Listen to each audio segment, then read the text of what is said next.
Hi, Elizabeth. I'm Bridget, your counselor of Wellness Center. How are you?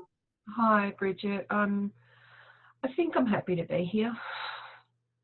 Oh, that's good. Yeah. You had also some rain on your place? Yeah, I did. Yeah, it's very dry and yeah, we need the rain. Yeah. I let you know that I record all my session. Is this fine with you, Elizabeth? Yes, that's fine. Yeah, that's fine. Yeah, good. Can you tell me a little bit why you are here, Elizabeth? Well, look, I guess what's really brought me in is my mum passed away about a month ago. And she'd been sick for a really long time. Yeah. And I don't feel like I'm coping very well. I feel like I'm a huge mess and can't put anything into context. Yeah.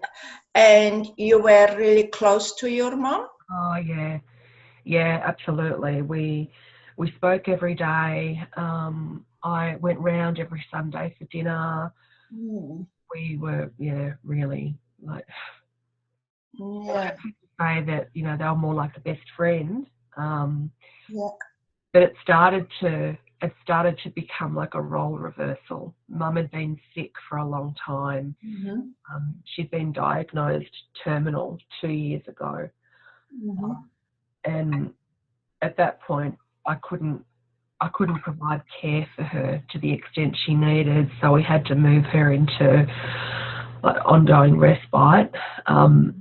But I seemed to take on the role of adult and her the child in managing all her financial affairs, the estate, organising funeral, notifying family, something I never thought I'd have to do.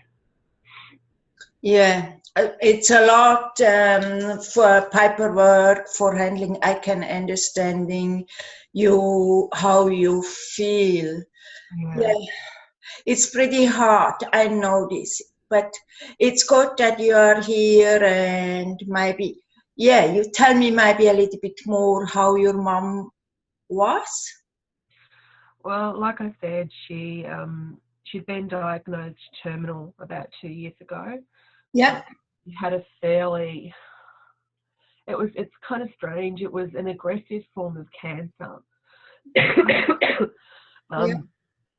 It started off as a form of leukemia and just metastasized throughout her whole body. And in the end, she had multiple organ failures. She had bone cancer.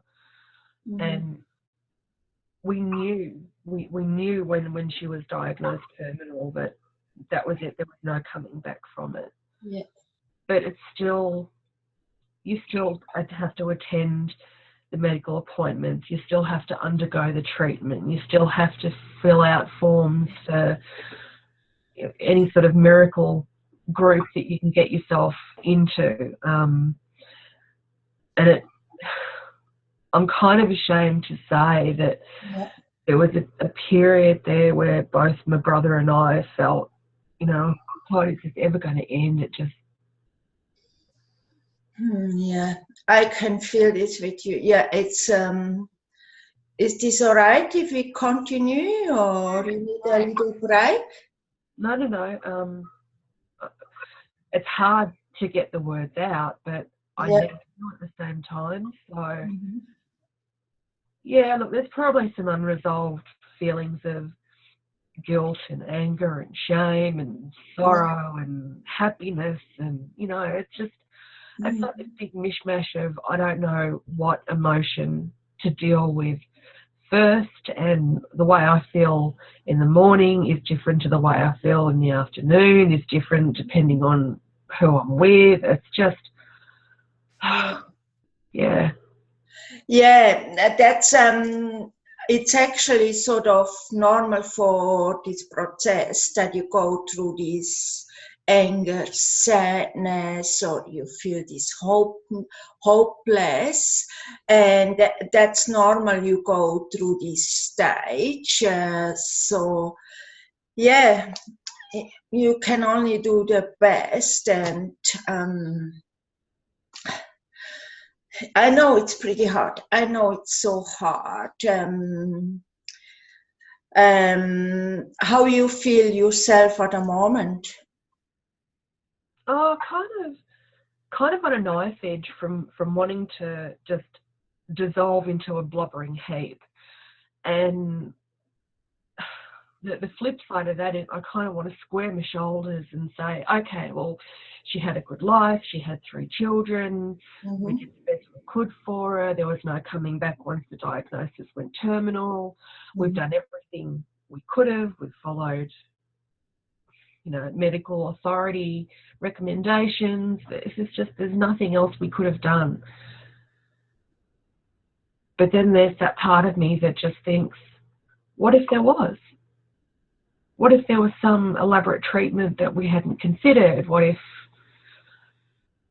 I don't know, it's just weird. Yeah, I'm sure you did the best. You really did the best. And how old was your mom? 75. 75. Yeah, that's pretty young. So, I mean, she had a reasonably good run. Yeah.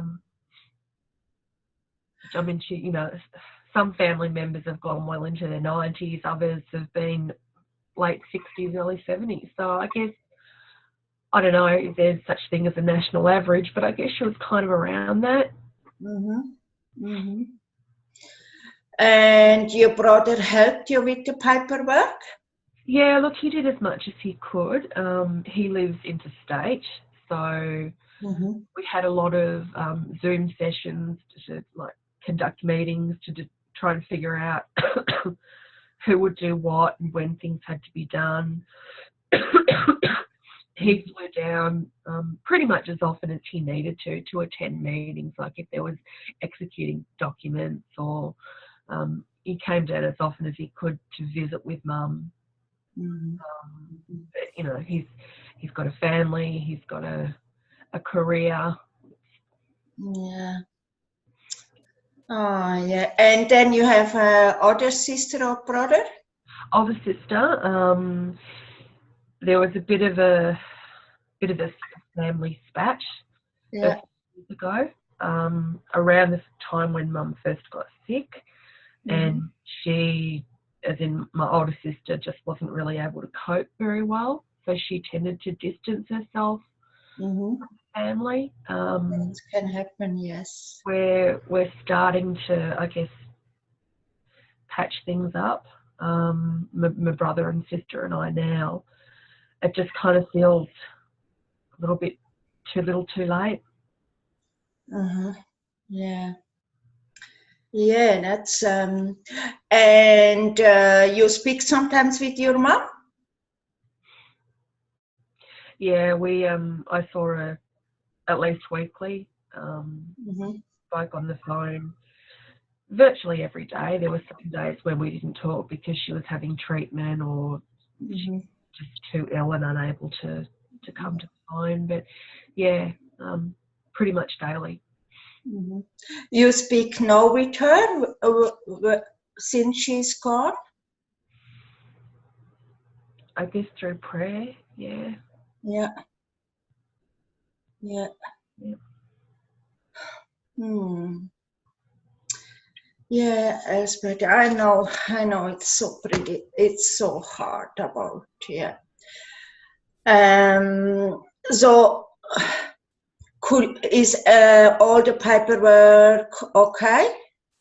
Yeah, as far as we know, I guess the people who kind of interim manage the estate before everything's, I don't know, ratified or executed or whatever they do, we're probably about 30 days out of total settlement.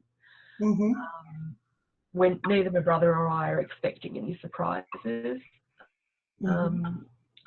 we were a little worried initially that our sister was going to contest the will because there'd been separation and she's the eldest, but fortunately she's done the right thing. And because Mum was certainly very, I guess, lucid and clear, like cognitively able when she was first diagnosed, we were able to like nut down some of the where Mum wanted things to go and who she wanted to get what, and the general consensus was unless it was something specific, it was an even three-way split between the three kids. And yeah, like I said, I'm really grateful to my sister that she hasn't come in and played dirty or anything. She's accepted Mum's wishes, which means a lot to everyone, really. Yeah, that's really good. Can you tell me a little bit about your mom when you were a kid? How she was with you? Well, Mum was a dag. She used to love just playing and mucking around with us. She was all like, we're young kids. She'd help us build cubbies in the house, and we'd have every bit of blanket, cushions, chairs piled into the centre of a room, and we'd make these elaborate cubby houses, which was pretty awesome.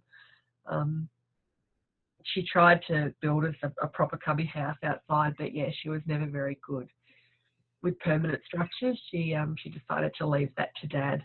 So if it was inside, Mum was pretty good with it. She taught us all how to cook. She taught us just basic, how to sew a button on, how to sew a hem, all the stock standard things that I guess mums are expected to teach kids. Pretty good. She came to pretty much every school concert and award ceremony. Yeah, she was a huge advocate and cheer squad for her kids. Wow, yeah. So, what she cooked with you?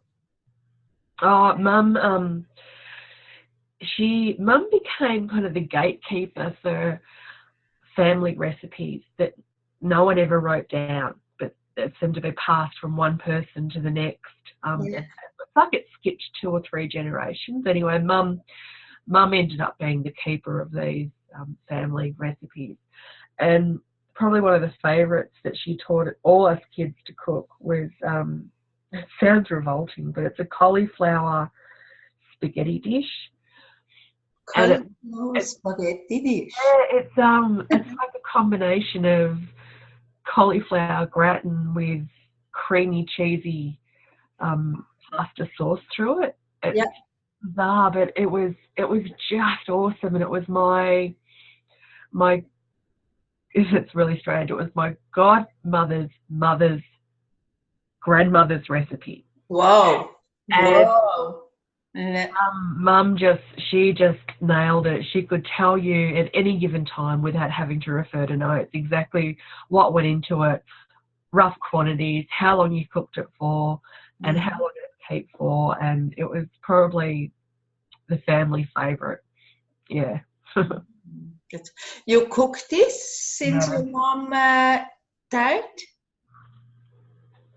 Yeah, we my brother, sister, and I, the night before the funeral, we all got together at the family house and made a huge pot of it for the wake. Yeah, that's what we served. And you cry sometimes on the day, or? Yeah, yeah, I do. I guess I feel a little more emotional now because I've been sick, and I think I can hear you still coughing. I think part of it's just taking me so long to get over this illness, and I think part of that is because I was so emotionally run down months before Mum passed away. Just trying to fill everything out and get everything done, and I've just kind of collapsed into this sick mess at the moment, and it's just taking me a little bit longer than normal to to get back on top of things emotionally. So I'm feeling it doesn't take much for me to cry now. And I'm not normally as, I guess, raw and emotionally vulnerable as I am. Yeah. Yeah. If you like, I can share with you a grounding.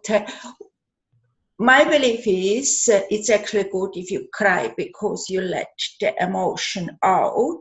But if you think it's on a moment where it's maybe not handy to cry, I can share with you a grounding technique. And it's actually, you take your both hand and you squeeze really hard like this. It's especially if you are somewhere and suddenly this tear comes, and then you make this quick and you think about your mom. Yeah, it's like you squeeze your hand. It's a grounding technique, and you think about your mom and really squeeze them strong, like you give a hug to your mom. Yeah. Yeah, that's nice. Yeah. I like that. Thank you. Yeah. And what also, we have actually 2 excellent support group for illness long term for person they have lost people. And I have some flyer here, if I can share this with you. And one, it's called the Rainbow Foundation. And the other one, it's Helping Hearts. And they meet every Tuesday evening, 6 o'clock, or Saturday, 3 o'clock in the afternoon. And then you can speak there, and it's all the same-minded people who lost a family or something. If you are interested. Yeah, I think that'd help me. I know people at work, well, I don't know whether they are or not, but I feel that people at work are a little bit over me being so emotionally volatile. I know everyone's relationship with their parents is different, and some are really close and some aren't. And I can just sense from some of them, they're too tired of me being like this. They're tired of me missing her. They're tired of me spontaneously just crumbling and dissolving and having to run to the ladies' room to try and sort myself out. Yeah, but think, Elizabeth, it's not very long since your mom died, and maybe try to do this grounding technique with the hand, and maybe you will have a look in this one of this support group if you like. Yeah, I think I need to.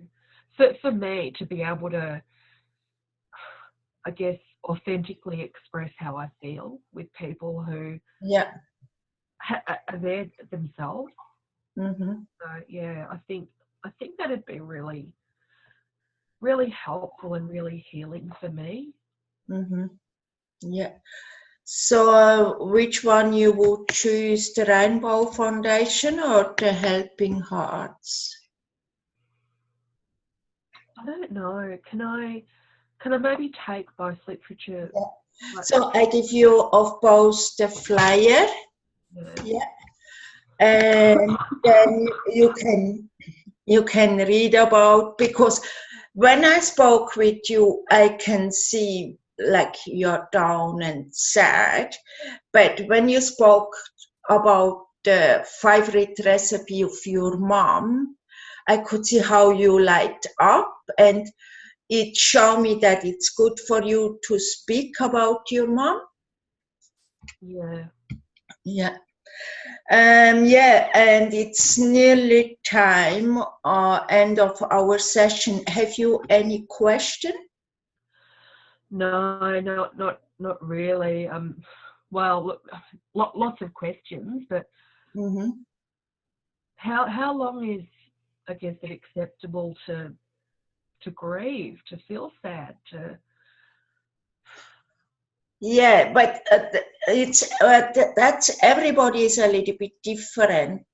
Everybody grieves different. Some they can even not speak about the lost person, and you will see you will move in small steps forward, and yeah, it's not, you cannot say it's a specific time, or yeah, it's some culture they have actually they say grief is only 6 months, but I don't know what kind of religion you are.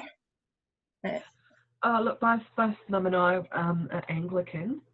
Yeah, but definitely Christian. Just, I know there are so many different nationalities in my workplace, and some Eastern Europeans are really open about their grief, and they've said to me that it can go on for years, either formally or informally. And others are English, and they kind of adopt the more, all right, well, you get 3 days bereavement leave according to your employment contract, and that's it. After that, it's stiff upper lip and off you go with the rest of your life. And I just don't know which one. No, I think, Elspeth, you should go after your feeling, and you will see, like, it's normal to grieve, and you will see the time works for you, and it will be ease, but you will miss your mom always, or suddenly you see something in a shopping center and it's remembered on your mom. So it's always yeah, you should take your own time, go after your feeling. Yeah. All right, I can do that. Yeah, good. I think it's already proud that you were coming to the counseling session, because that's already a tiny step forward, because you like, I'm a strange person for you, you open to me, and I think that's a small step forward. You cannot rush this, you must go really slowly. Yeah. Was this a little bit helpful for you, Elspeth? Look, I think so. I really like the idea of a support group, and I don't know yet which one is going to be right for me. That's why I'd like to take the brochure time and have a read. Yeah. And talk to my sister to see if she wants to come along to a couple. Yeah, maybe you can go together and have a look, and yeah, it's really explained that, like, they meet and they share experience, or even where they had problem with the funeral, or it's really, they share everything. Yeah. Yeah, no, I think at least it feels right to do that. I just, don't know which one yet. Yeah, you don't must rush this. Take slow, like what I told you before. Take slowly step. Take your time and read both flyer. Maybe you like even to have a look on both, and you see which one you like, or your sister you like. Yeah. Yeah. No, I like that idea. Yeah.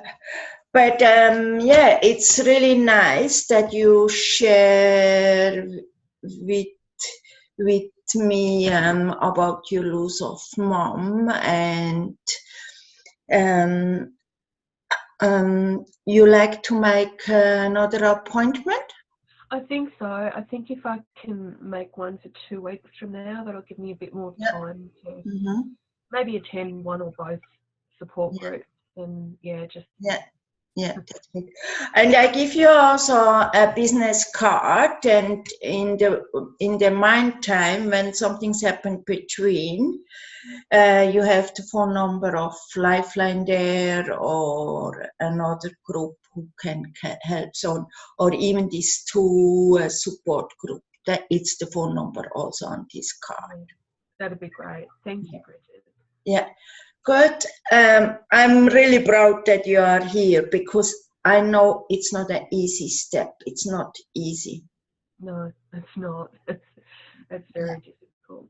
Yeah. Yeah, good. Then I see you in 10 days, and I hope, yeah, you read this flyer and have a look which one you like to go. Okay. Thank you very much, Bridget. Yeah, thank you, Elspeth, and look after you. I will. Yeah, good. Thank you. Bye-bye. Bye.